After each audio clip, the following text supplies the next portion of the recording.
अस्सलाम वालेकुम students, day 7 में आपको वेलकम कहते हैं और अपना उर्दू का काम शुरू करते हैं। जी स्टूडेंट, आज हमने सवाल नंबर 4 करना है। कौमी तरक्की किन बातों का मजमुआ है?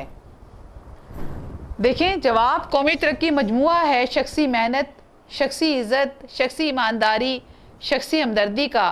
कौम शख्सी तरक्की से बनती है और हर इंसान अपने अपने तौर पर अपना काम अंजाम दे तो कौम खुद ब खुद फलने फूलने और तरक्की करने लगती है।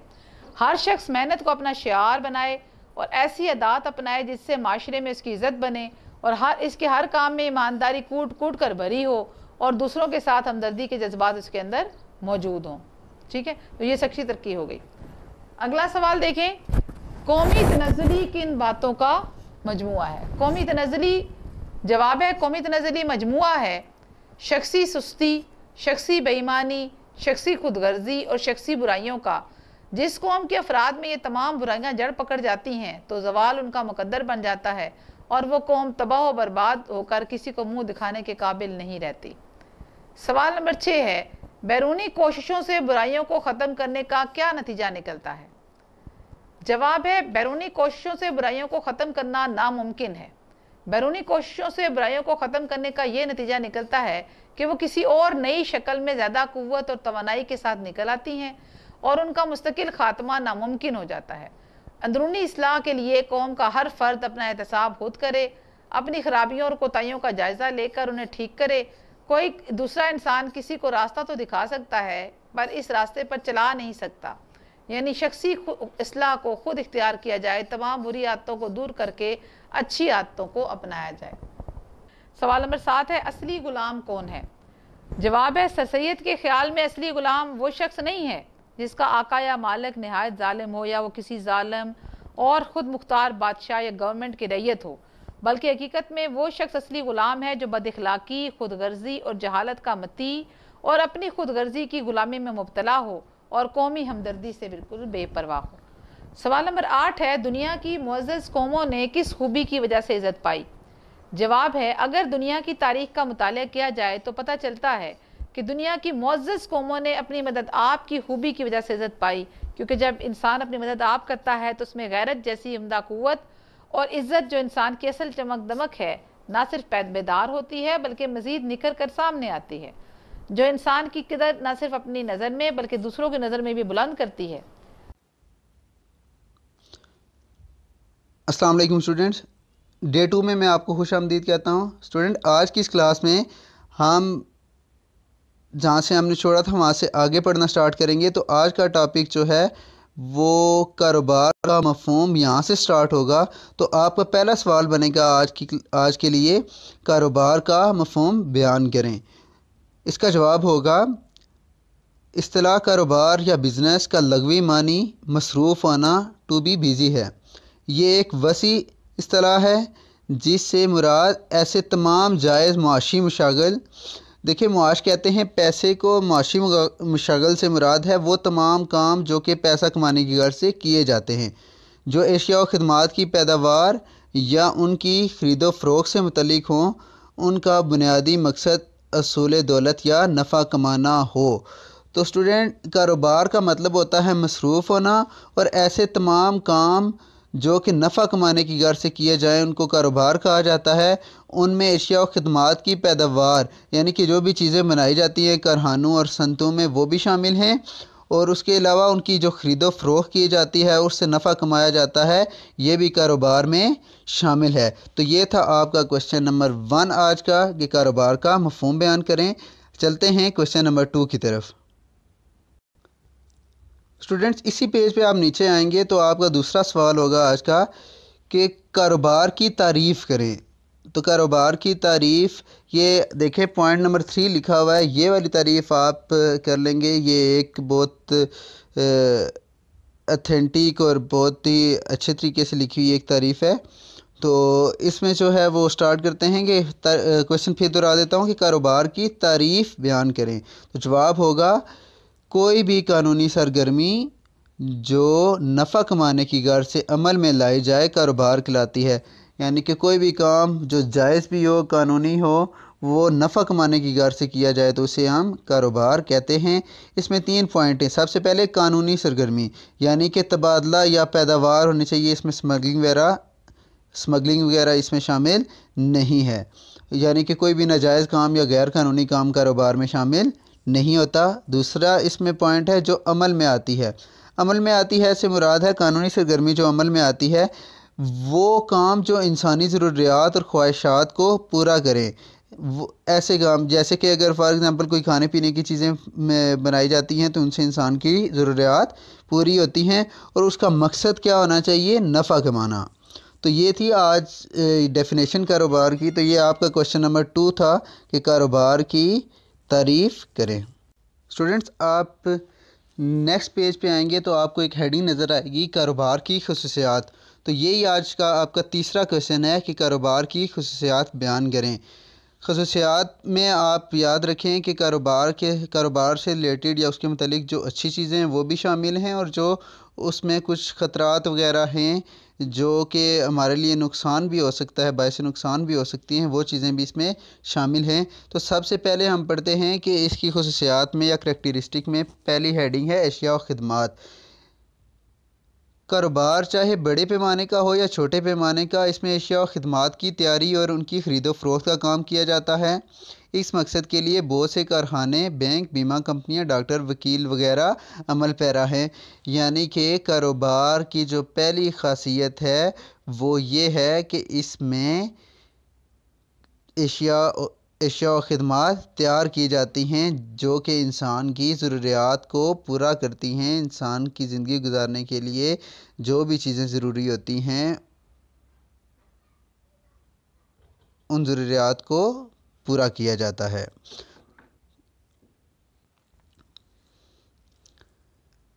इसकी दूसरी हेडिंग है मुनाफे का हसूल। जो दूसरी करैक्टरिस्टिक है या खसूसियात में दूसरा पॉइंट है वो मुनाफे का हसूल है।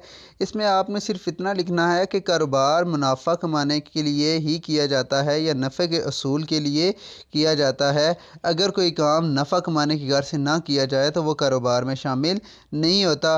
कौन सा शख्स है जो कारोबार करे और वो नफ़ा कमाने की गर्ज से ना करे। तो ये भी एक इसकी करैक्टरिस्टिक है कि कोई भी कारोबार नफ़ा कमाने की गर्ज से किया जाता है। इसकी तीसरी हेडिंग है ख़तरे का अंसर। स्टूडेंट, इस हेडिंग का मतलब ये है कि कोई भी कारोबार है उसमें ख़तरे का अंसर मौजूद रहता है, यानी कि कारोबार में नफ़ा भी हो सकता है और नुकसान भी हो सकता है। ऐसा भी हो सकता है कि आपको प्रॉफिट हो और ऐसा भी हो सकता है कि नुकसान बहुत सी सूरतों में हो सकता है। यानी कि अगर आपने कोई चीज़ें रखी हुई हैं तो उनका फ़ैशन बहुत पुराना हो गया है या चीज़ें ख़राब हो गई हैं या चोरी हो गई हैं या फिर सैलाब, ज़लज़ले और आग की वजह से जल गई हैं या ख़राब हो गई हैं सैलाब और ज़लज़ले की वजह से, तो ये आंसर भी पाया जाता है कारोबार में। तो ये इसकी थी तीसरी करैक्टरिस्टिक। तो चौथी करैक्टरिस्टिक या खुसूसियात में से चौथा जो पॉइंट है वो है तंजीम। स्टूडेंट्स, याद रखें कि किसी भी कारोबार की कामयाबी में तंजीम बहुत अहम किरदार अदा करती है। तंजीम कहते हैं ऑर्गेनाइजेशन को, मैनेजमेंट को। कोई भी कारोबार जो है वो बिल्कुल मैनेज के इर्द गिर्द घूम रहा होता है। अगर मैनेजमेंट के इर्द गिर्द अगर उसको अच्छे तरीके से मैनेज कर लिया जाए तो वो नफ़ा बख्श हो सकता है, नहीं तो कारोबार में नुकसान के चांसेस ज़्यादा होते हैं। देखें, इसमें लिखा हुआ है कि कारोबार के तमाम अमूर और अवामिल, यानी कारोबार के जितने भी काम हैं उनमें रब्त पैदा करना, यानी कि उनको वो अच्छे तरीके से परफॉर्म हो, वो मुसलसल काम जारी रहें और उन्हें ज़्यादा से ज़्यादा मुनाफा बख्श और कारामद बनाना, यानी कि बेहतर बनाना अच्छी तंजीम का मनूने मिन्नत है। तंजीम यानी मैनेजमेंट। किसी कारोबार की जितनी अच्छी मैनेजमेंट होगी वो कारोबार उतना ही नफ़ा बख्श, उतना ही कामयाब होगा। तो देखिए, तंजीम की जो इम्पोर्टेंस है उसका अंदाज़ा इस बात से लगाया जा सकता है कि किसी भी कारोबार में सरमाया यानी पैसा लगाया जाता है, उसमें मज़दूर मेहनत करते हैं, काम करने वाले काम करते हैं। ख़ाम माल कहते हैं जिसको इस्तेमाल करके कोई एक मुफीद चीज़ बनाई जाती है। जैसे लकड़ी को इस्तेमाल करके उसको फर्नीचर बनाया जाता है, तो फर्नीचर का ख़ाम माल क्या है, लकड़ी। तो किसी भी कारखाने में जो भी चीज़ें बनाई जाती हैं उनके लिए ख़ाम माल की ज़रूरत होती है और चीज़ें बनाने के लिए मशीनरी की ज़रूरत होती है। मयारी पैदावार यानी कि एक आला क्वालिटी की चीज़ें बनाई जाती हैं कारोबार को कामयाब करने के लिए, फिर उसके बाद उसमें मुनाफा कमाया जाता है। तो स्टूडेंट देखें ये सब जो है वो जितनी भी चीज़ें हैं ये इंतज़ामिया से लिंक हैं। दरमियान में देखें आप अगर मिड में तो इंतज़ामिया है, अगर इंतज़ामिया ना हो तो पैसा, मज़दूर, खाम माल, मशीनरी या आला से आला क्वालिटी की चीज़ें तैयार कर लेना भी हमारे लिए मुनाफा कमाने का बायस नहीं हो सकती। तो ये थी आपकी चौथी हेडिंग। आपकी पांचवी हेडिंग है सरमाया। स्टूडेंट ये भी एक इसकी खसूसियत है कि कारोबार को चलाने के लिए या कारोबार करने के लिए पैसे का होना, सरमाए का होना लाजमी है। कोई भी शख्स बगैर सरमाए के कारोबार नहीं कर सकता। सरमाया ज़ाती भी हो सकता है और कर्ज़ा लेकर भी कारोबार किया जा सकता है। तो ये थी आपकी पांचवी खसूसियत। तो स्टूडेंट्स ये 5 खसूसियात आपने लिखनी हैं और इसी तरह जिस तरह मैंने आपको पढ़ाया है याद कर लेना है। ये था आपका आज का तीसरा सवाल। स्टूडेंट्स आज का चौथा क्वेश्चन जो लास्ट क्वेश्चन है वो है आपका कारोबार के मकासद व फ़राइज़ बयान करें। तो इसकी भी बहुत सारी हेडिंग्स है आपकी बुक में, वो आपने पढ़ लेनी है, लेकिन याद और लिखनी आपने फ़िलहाल यही 4 है जो मैं आपको अभी पढ़ाऊँगा। तो इस सवाल का मतलब ये है कि कारोबार के मकासद क्या हैं, किस किस वजह कारोबार क्यों किया जाता है और कारोबार के फ़राइज़ क्या हैं, कारोबार क्या क्या खिदमात कारोबार से हासिल की जाती हैं। तो मैं जो जो बोलूँगा स्टूडेंट्स आपने वही लिख लेना है सुन के, बेशक आप ये जो लिखा हुआ है आप ये याद ना करें। तो सबसे पहले यह जो मकसद है वो मुनाफे का असूल है। कोई भी कारोबार नफ़ा करने के लिए शुरू किया जाता है। जब कारोबार शुरू किया जाता है तो जो कारोबार के मालिक हैं उनकी ज़्यादा से ज़्यादा कोशिश होती है कि ज़्यादा से ज़्यादा मुनाफा कमाया जा सके। कोई भी कारोबार अगर नफ़ा की वजह से नफ़ा ना दे रहा हो बल्कि उसमें मुसलसल नुकसान हो रहा हो तो उस कारोबार को ख़त्म कर दिया जाता है। तो ये पहला मकसद है मुनाफे का असूल। स्टूडेंट्स कारोबार का दूसरा मकसद होता है मुआशरे की खिदमत, यानी मुआशरे की जितनी भी ज़रूरियात हैं उनको पूरा करना। रोज़मर्रा की ज़िंदगी गुजारने के लिए जो जो चीज़ें हमें ज़रूरी होती हैं उनको फराहम करना, ये भी कारोबार की मकासद में शामिल, मकासद या फ़राइज़ में शामिल है। तो लिखा हुआ नफ़ा कमाने के साथ साथ कारोबार का अहम मकसद मुआशरे के लिए मुख्तलिफ़ खिदमात की अंजामदेही भी है। मसलन माशरे के अफराद को उनकी पसंद, ज़ौक़ और माशरे के मुताबिक अपनी ज़रूरियात की अशिया दस्तयाब होती हैं। खिदमत किस तरह की जाती है, मेयारी और अच्छी चीज़ें दी जाएँ माशरे को। कोई ऐसा काम नहीं किया जाए जिसमें माशरे में बुराई फैले। जितने भी किसी भी एक इलाके में या माशरे में रहने वाले लोग हैं उनको कम कीमत पर चीज़ें मिलें, तो इस तरह माशरे की खिदमत की जा सकती है। तो ये था दूसरा मकसद। कारोबार का तीसरा मकसद है फ़र्ज़ है रोज़गार की फराहमी। स्टूडेंट देखते हैं आप के इर्द गिर्द जितने ज़्यादा कारोबार हों जिस इलाके में, वहाँ पे रोज़गार के मौके भी उतने ज़्यादा होते हैं। शहरों में लोग बहुत सारे रोज़गार के मौके ज़्यादा होते हैं क्योंकि शहरों में कारोबार ज़्यादा हो रहे होते हैं। इसी तरह अगर देहातों में देखें जहाँ पे कारोबार कम हो रहे हों तो वहाँ पे रोज़गार भी नहीं होता। तो कारोबार का एक फ़र्ज़ या मकसद ये भी है ताकि लोगों को रोज़गार फराहम किया जा सके। देखें अगर एक तो वो शख्स जो कारोबार कर रहा है, जैसे कि एक शख्स अहमद है और अहमद ने अपनी दुकान शुरू की है, एक शॉप खोली है, तो एक तो उसको फ़ायदा हो रहा है कि वो ख़ुद रोज़गार हो गया है, उसको रोज़गार मिल गया है, वहाँ से वो आमदनी हासिल कर सकता है। और दूसरा अगर उसका कारोबार फैलता है और वो अपने पास मुलाज़िम रखता है तो उनको भी रोज़गार मिलेगा, उन मुलाज़िमों को तनख्वाह दी जाएगी जिससे वो अपने घर चलाएँगे। तो कारोबार का तीसरा मकसद जो है वो रोज़गार की फराहमी है। ये जो आपके सामने स्क्रीन पे है इसे भी मैं पढ़ देता हूँ एक दफ़ा कि कारोबार रोज़गार की बेहतरीन मौके फ़राहम करने में अहम किरदार अदा करता है। मालिकान के अलावा वो दूसरे लोगों के लिए भी रोज़गार की फराहमी कारोबार के मकासद में शामिल है। इनकी तफसील दर्जा झैल है, यानी कि कारोबार से कौन कौन से लोगों को रोज़गार मिलता है। सबसे पहले सरमायादार मालिकान, यानी जो कारोबार ख़ुद खोलते हैं। नंबर 2 सनतकार। देखें, अगर मैंने दुकान खोली है या अहमद ने दुकान खोली है तो वो जो चीज़ें लाएगा वो किसी न किसी सनत में बन कर आएंगी। तो इस तरह जो सनत के कारकुन हैं, जो कारकुनान हैं, जो सनत में काम करने वाले हैं, उनको रोज़गार मिलेगा। माहिरीन, इंजीनियर, प्रोफेसर, डॉक्टर्स, अकाउंटेंट और वकील वगैरह भी जो है वो उनको भी जॉब्स मिलेंगी। कैसे कि अगर इंजीनियर्स एक मॉडल तैयार करते हैं, प्रोफेसर्स, डॉक्टर्स, अकाउंटेंट और वकील वगैरह भी उस इदारे के साथ रिलेटेड होते हैं, तो इस तरह उनको भी रोज़गार मिलता है। मतवस्तीन यानी एजेंट। देखिए, बहुत सारे एजेंट काम कर रहे होते हैं जो एक बाज़ार से चीज़ें ख़रीद कर किसी दूसरे बाज़ार में जाके या दूसरी मार्केट में जाके सेल करते हैं। इस तरह एजेंट को भी रोज़गार मिलता है। और अमदादी इदारों के मुलाजमीन, मसलन बैंक, इंश्योरेंस, ट्रांसपोर्ट। देखें, लोग जो है वो बैंक से कर्ज़ा लेते हैं, इस तरह बैंक का भी कारोबार चलता है और बैंक में जो मुलाजम हैं उन्हें भी रोज़गार मिलता है। जब इंश्योरेंस कराई जाती है तो इंश्योरेंस कंपनी के भी जितने मुलाजमीन हैं और मालिक, उन्हें भी रोज़गार मिलता है। जब ट्रांसपोर्ट में एक जगह से दूसरी जगह चीज़ें मुंतकिल की जाती हैं तो जो ट्रांसपोर्ट मालकान होते हैं उनको पैसे दिए जाते हैं, किराया दिया जाता है। इस तरह उनका रोज़गार भी बेहतर होता है, उन्हें भी रोज़गार के मौके फराहम होते हैं। तो ये तीसरा फ़र्ज़ था। हमारा जो चौथा फ़र्ज़ है वो सरमायाकारी है। सरमायाकारी कहते हैं स्टूडेंट पैसे को इस्तेमाल करके उसको कारोबार करना और नफ़ा कमाना। तो सरमायाकारी क्या है? कारोबार का अहम मकसद मुल्की बचतों को कारामद और नफ़ा बख्श तरीके से इस्तेमाल में लाना है। कारोबार में इजाफे के साथ साथ सरमायाकारी के भी ज़ायद मौके मुयस्सर आते हैं, जिसकी वजह से लोग अपनी बेकार रकूम को कारोबार में लगा कर उसे आमदनी का ज़रिया बना सकते हैं।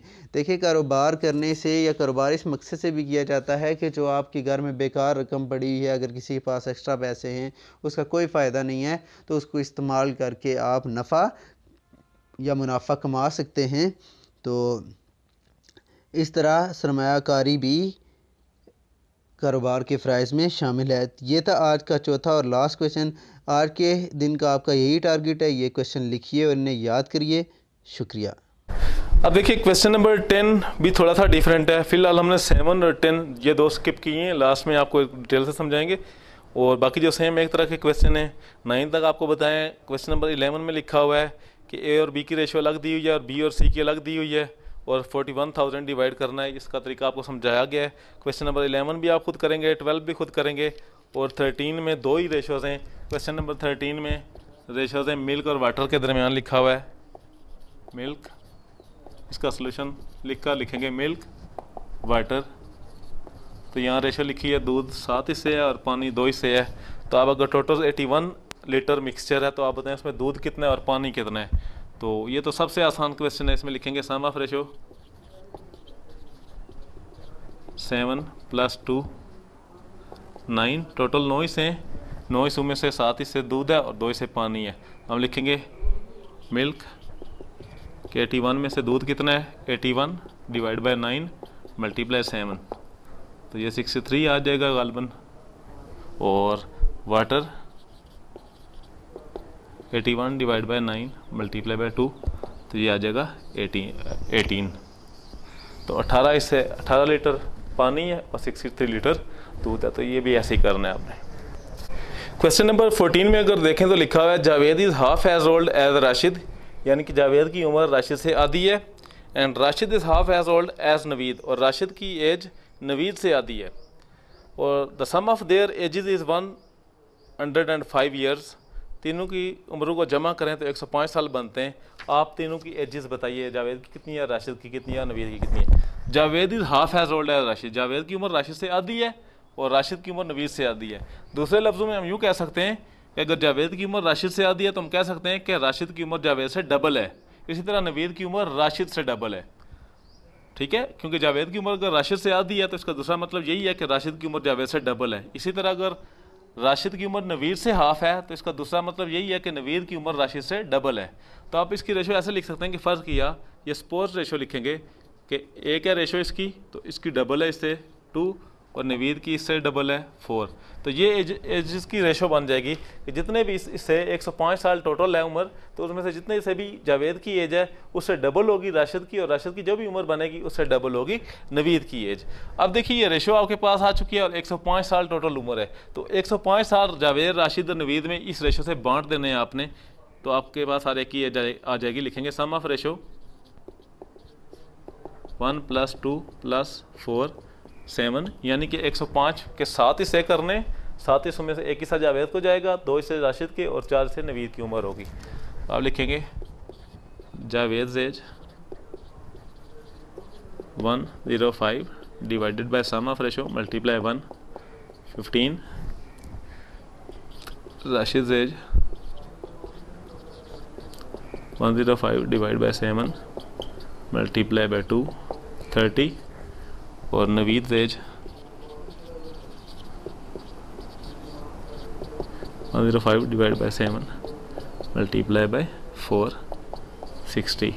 तो अब देखिए तीनों की एजेस आ गई, 15 जावेद की, उससे डबल राशिद की 30 और राशिद से डबल नवीद की 60। आप इसको यूँ भी देख सकते हैं कि जावेद की उम्र राशिद से आधी है और इस राशिद की उम्र नवीद से आधी है, और तीनों की एजेस को टोटल करें, चेक करें अगर, तो वाकई ये 30 + 60 + 15 105 साल बनते हैं। क्वेश्चन नंबर 15 सेट ए का लास्ट क्वेश्चन, जिसमें लिखा हुआ है कि the 3 sides of a triangle are proportion 4:5:6 if the perimeter is 360 centimetre, find the length of each side. तो यहाँ पर पेरीमीटर भी दिया हुआ है, रेशो दी है और साथ पेरीमीटर।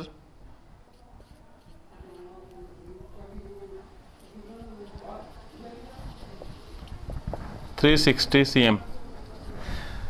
देखिए पेरीमीटर क्या होता है, सपोज ये एक ट्रायंगल है, तो इसका पेरीमीटर होगा इस साइड की लेंथ प्लस इस साइड की लेंथ प्लस इस साइड की लेंथ। तमाम साइड्स की लेंथ को जब ऐड करते हैं किसी ट्रायंगल की, तो वो उसका पेरीमीटर कहलाता है। यहाँ पर उन्होंने कहा हुआ है कि रेशो ये है, यानी कि टोटल पेरीमीटर इस साइड को प्लस इस साइड को प्लस इस साइड को, तीनों को ऐड करें तो 360 बनता है। लेकिन उनके दरमियान रेशो ये है कि एक साइड 4 से है, एक साइड 5 से, एक साइड 6 से, यानी कि एक साइड थोड़ी छोटी है, दूसरी उससे बड़ी है और तीसरी साइड उससे बड़ी है। लेकिन तीनों साइड्स को जब ऐड करोगे तो 360 आएगा, और रेशो आपको दे दी गई है कि कितना फ़र्क है पहली, दूसरी और तीसरी साइड में, 4, 5 और 6 का फ़र्क है।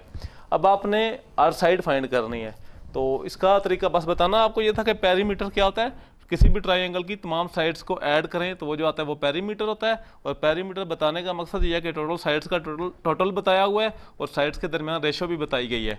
आज से पूछा जा रहा है कि हर साइड की लेंथ बताएं, तो आप ऐसे ही लिखेंगे ratio between sides, first side, second side, third side, 4:5:6, और फिर सम ऑफ रेशो करेंगे 15 आएगा। उसके बाद length of first side, 360 divide by 15 multiply by 4, ये आ जाएगा अप्रॉक्सीमेटली, चलें जो भी आ जाएगा कैलकुलेटर से फाइंड कर लेंगे। Length of second side 360 divide by 15 multiply by 5, और length of third side 360 divide by 15 multiply by 6। तो यूँ जब आप कैलकुलेटर से इसको फाइंड करेंगे तो आ जाएगी 96, 120 और 144। ये लेंथ ऑफ द साइड्स आ गई। देखिए ये सेम प्रोसीजर है, बस थोड़ा सा ये आपको बताना था कि पेरीमीटर होता क्या है और क्यों हम तमाम साइड्स की लेंथ को रेशो को ऐड करते हैं और फिर हर साइड की लेंथ फाइंड करते हैं। तो ये आपका कंप्लीट सोल्यूशन है क्वेश्चन नंबर 15 का। क्वेश्चन जो हमने 2 स्किप किए थे, क्वेश्चन नंबर 7 और 10, उनमें से 7 करते हैं पहले। देखिए क्वेश्चन नंबर 7 में लिखा हुआ है A/B या 3:2, जबकि C का शेयर है 1/4। तो आपने फाइंड करनी है कंबाइन रेशो A/B/C। अगर तो यहाँ पर ऐसे होता कि 3:2:1/4 इसी के साथ दिया होता, तो हम सीधा 4 से सबको मल्टीप्लाई करते और ये डिनोमिनेटर कैंसिल हो जाता और हमारे पास नई रेशो आ जाती। लेकिन चूंकि मौजूदा क्वेश्चन में रेशो इस तरह नहीं दी गई, बल्कि A और B की रेशो अलग दी गई है और अलग से लिखा हुआ है कि C का शेयर है 1/4। ऐसी सूरत में आपने कंबाइन रेशो फाइंड करने के लिए इन रेशोज़ को भी पहले फ्रैक्शन में कन्वर्ट करना है और फिर डिनोमिनेटर कैंसिल करने हैं। कैसे फ्रैक्शन में कन्वर्ट करेंगे कि देखिए 3:2 का मतलब ये है कि पहले A और B दोनों हिस्सेदार थे, पार्टनर थे, 3:A के थे और 2:B के थे। यानी कि कोई भी चीज़ अगर आपस में बांटते थे तो 3 और 2 5 होते थे, और 5 में से 3:A के थे और 5 में से 2:B के। C बाद में आया, उसको 4 में से 1 हिस्सा मिलेगा। तो आप बताइए कि नई रेशो क्या होगी। तो देखिए तरीकाकार ये होगा कि A/B को पहले फ्रैक्शन में लिखेंगे, यानी कि 3:2 का मतलब हम इसको यूँ लिख सकते हैं 3/5 के 5 में से 3:A के, और B की रेशो लिख सकते हैं 2/5 5 में से 2:B के हैं। ये 5 कहाँ से आया, 3 और 2 को ऐड करें तो 5 बनता है। टोटल इसे इनके 5 है, सम ऑफ रेशो 5 है। 5 में से 3:A के और 5 में से 2:B के हैं, इसलिए A की रेशो को 3/5 और B की रेशो को 2/5 लिखा। अब ये फ्रैक्शन में आ चुके हैं। अब इसके साथ मिला के हम लिख सकते हैं C का हिस्सा रेशो 1/4। देखिए वैसे हम इस तरह नहीं लिख सकते थे 3:2 रेशो 1/4, लेकिन जब A और B को भी फ्रैक्शन में कन्वर्ट कर लिया तो फिर साथ मिला के C का भी शेयर लिख सकते हैं। अब हम कॉमन रेशो फाइंड करने के लिए हम डिनोमिनेटर कैंसिल करेंगे। आप जानते हैं कैंसिल करने के लिए सबसे बड़ा डिनोमिनेटर जो होता है उसके साथ पहले मल्टीप्लाई करते हैं। तो दो ही डिनोमिनेटर हैं 5 और 4। 5 बड़ा है, 5 से मल्टीप्लाई करेंगे, 5 × 3/5, तीनों को मल्टीप्लाई करेंगे 5 2/5 और रेशो 5 मल्टीप्लाई बाय 1/4। ये 5 इस 5 से कैंसिल हो जाएगा, ये 5 इस 5 से, और ये कैंसिल नहीं हो सकता। यहाँ पर आ जाएगा 3:2 रेशो 5 1 5/4। अब हम 4 को कैंसिल करेंगे। हमारे पास अब तक रेशो आ चुकी है 3:2 रेशो 5/4। अब 4 को कैंसिल करने के लिए 4 से मल्टीप्लाई करेंगे सबको। ये 4 से कैंसिल हो जाएगा, 4 3 12, 2 4 8 और ये 5। इसका आंसर आ गया 12:8:5। क्योंकि इसमें सिर्फ रेशो ही फाइंड करनी थी, इसी ये जो रेशो आ गई यही हमारा आंसर है। इसको इससे मजीद इस रेशो से कुछ भी डिस्ट्रीब्यूट नहीं करना, यही रेशो हमारा आंसर है। यहाँ तक ही है इसका सोल्यूशन। तो यूँ क्वेश्चन नंबर 7 लगाइएगा। क्वेश्चन नंबर 10 जो लास्ट क्वेश्चन रह गया सेट ए का, जो हमने स्किप किया था, इसमें लिखा हुआ है 3 milkmen mixes milk with 3 milkmen mix milk with water in the following ratio। First milkman ratio 7:1, यानी कि पहला मिल्कमैन जो दूध वाला है वो 7 लीटर दूध में 1 लीटर पानी डालता है। सेकंड मिल्कमैन रेशो 9:2, दूसरे वाला 9 लीटर में 2 लीटर पानी डालता है, और तीसरे वाला 10 लीटर में 1 लीटर पानी डालता है। Who is the more dishonest out of 3 milkman. इन तीनों में से सबसे बड़ा बेईमान कौन है, आपने ये मालूम करना है कि सबसे बड़ा बेईमान कौन है।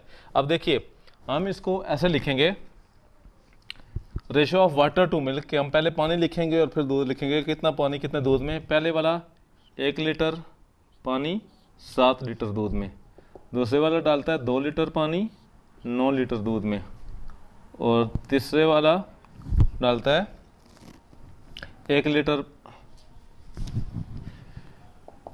लीटर पानी 10 लीटर दूध में। तो देखिए ये तो वैसे भी हमें नज़र आ रहा है कॉमन सेंस से कि 7 लीटर में 1 लीटर, 9 लीटर में 2 लीटर, 10 लीटर में 1 लीटर, के दूसरे वाला सबसे बड़ा मिल्कमैन है। मिल्कमैन जो है वो बेईमान है, डिसऑनेस्ट है। लेकिन हमने इसको प्रूव करना है। प्रूव करने के लिए हम क्या करेंगे, हम इनके डिनोमिनेटर कैंसिल करेंगे कि दूध आहिस्ता आहिस्ता ख़त्म हो जाए तो पानी किसका सबसे ज़्यादा आएगा, सबसे ज़्यादा पानी कौन डालता है अगर दूध इनको सेम मिकदार में दिया जाए। तो इसका तरीका कार ये होगा कि डिनोमिनेटर को कैंसिल करेंगे बारी बारी, सबसे बड़ी वैल्यू से मल्टीप्लाई करेंगे 10 से,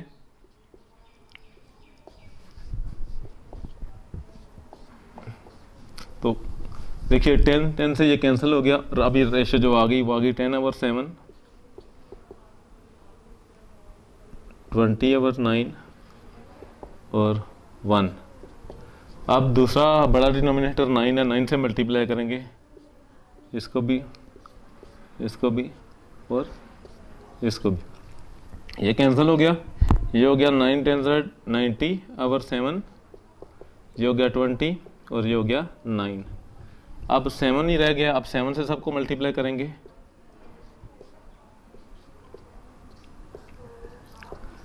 ये कैंसिल हो गया 90 रेशो 140 रेशो 63। अब देखिए डिनोमिनेटर एक एक करके हमने सारे कैंसिल कर दिए, यानी कि दूध एक तरह से ख़त्म कर दिया। हमने कहा कि अगर बराबर दूध तीनों को दिया जाए तो ए 90 लीटर पानी डालेगा पहले वाला, दूसरे वाला 140 लीटर और तीसरे वाला 63 लीटर। तो देखिए साफ नज़र आ रहा है कि second milkman is more dishonest milkman. इसके बाद आपने एक स्टेटमेंट लिखनी है, इसके नीचे लिखनी है, जगह नहीं है, मैं यहाँ लिख रहा हूँ कि second milkman is more dishonest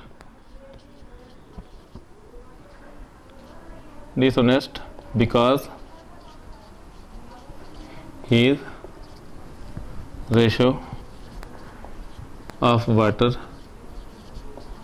is highest।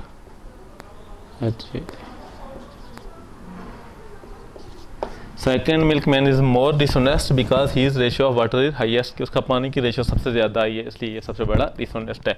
तो ये क्वेश्चन नंबर 10 का कंप्लीट सोल्यूशन है। यहाँ तक सेट ए हम कंप्लीट सॉल्व कर चुके हैं और ये आपने पहले 2 दिन में करना है कंप्लीट सेट ए, और अब हम सेट बी करेंगे, वो अगले 3 दिन में आपने करना होगा। तो मैं आपको बता दूं कि ये जो जब आपने सॉल्व करने हैं तो साथ इसको रफ पे एक दफ़ा सॉल्व करें, देखिए आंसर ठीक आ रहा है। बुक इसी चैप्टर के एंड पे आंसर भी दिए हुए हैं, अगर आंसर ठीक आ रहे हैं आपके तो इसको नीट पे भी चढ़ा लें, ज़रूर नीट पे भी कर लें। और नीट कंप्लीट होना चाहिए। बहरहाल आपके ये 15 क्वेश्चन है सेट ए के, और ये 15 क्वेश्चन पहले 2 दिन में करने हैं आपने। पहले दिन आप 8 क्वेश्चन कर लें और अगले दिन अगले 7 सवाल कर लें। तो ये 2 दिन में first day and second day का टारगेट है।